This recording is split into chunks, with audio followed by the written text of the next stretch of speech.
Assalamualaikum warahmatullahi wabarakatuh. Selamat siang, salam sejahtera.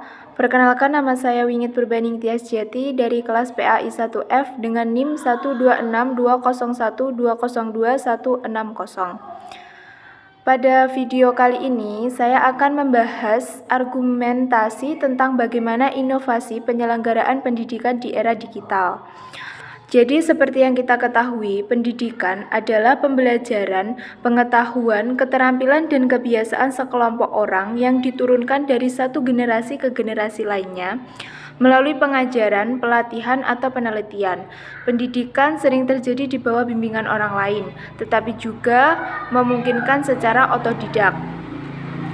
Nah, pada pembahasan kali ini, seperti yang kita ketahui, pendidikan adalah suatu hal yang penting dalam kehidupan ini.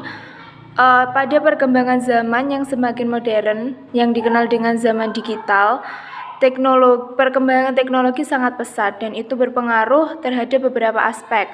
Salah satunya pada aspek pendidikan.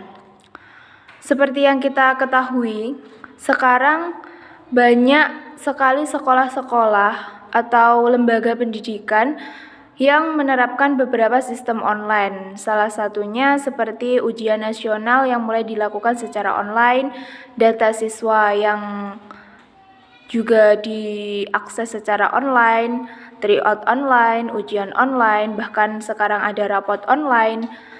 Dan pendaftaran ke sekolah atau pendaftaran ke perguruan tinggi pun sekarang juga melalui pendaftaran online. Di masa pandemi ini, keuntungan dari perkembangan teknologi makin terasa di bidang pendidikan. Dengan adanya penerapan belajar dari rumah atau daring, kita banyak mendapat keuntungan dari aplikasi berupa Zoom, WhatsApp, ataupun Google Meet. Jadi dengan adanya aplikasi-aplikasi tersebut, pembelajaran tetap bisa dilaksanakan. Namun di sini juga ada sisi yang tidak baik, maksudnya secara sekolah dilakukan secara tidak tatap muka. Jadi banyak siswa yang meremehkan. Jadi saya sebagai mahasiswa sendiri juga pernah merasakan menjadi pelajar itu ketika sekolah hanya dilakukan secara daring atau online itu hanya mementingkan absen. Kemudian untuk pelajaran itu lebih suka menimbun. Maksudnya menimbun untuk tugas dikerjakan mepet dan lain sebagainya. Jadi itu yang perlu digarisbawahi. Agar penyelenggaraan pendidikan ini maksimal, maka perlu adanya kebijakan-kebijakan dari pihak sekolah yang lebih tegas, walaupun sekolah dilaksanakan secara daring, tapi sebisa mungkin, semaksimal mungkin, siswa atau pelajar atau mahasiswa itu bisa melaksanakan pembelajaran secara maksimal seperti ketika mereka di sekolah.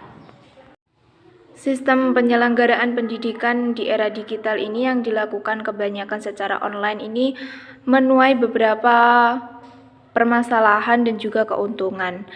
Di antaranya keuntungan adalah meringankan atau meringkas. Jadi dengan data-data yang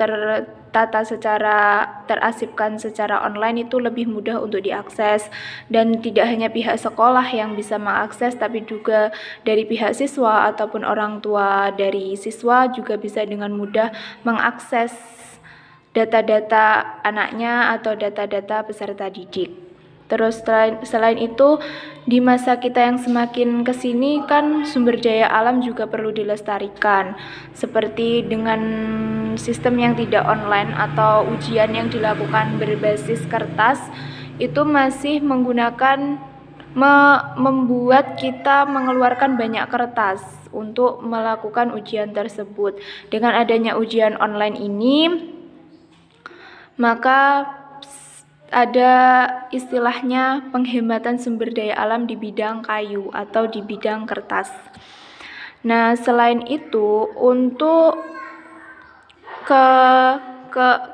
istilahnya sedikit kerugiannya itu masih banyak dari pihak siswa maupun dari pihak orang tua yang merasa bingung dengan sistem-sistem online yang diterapkan karena masih awam di bidang teknologi, sehingga mereka masih merasa ragu, masih merasa bingung. Istilahnya ini tuh harus dibuat apa, ini tuh harus dibuat bagaimana, untuk masuk ke link ini itu bagaimana, dan menurut saya itu perlu suatu bimbingan agar tidak terjadi kesalahan dalam pengisian data online, karena tidak semua data-data yang termasuk data online itu bisa diulang pengisiannya, dan itu bisa saja hanya dilakukan satu kali, dan apabila gagal ya tidak bisa terisi.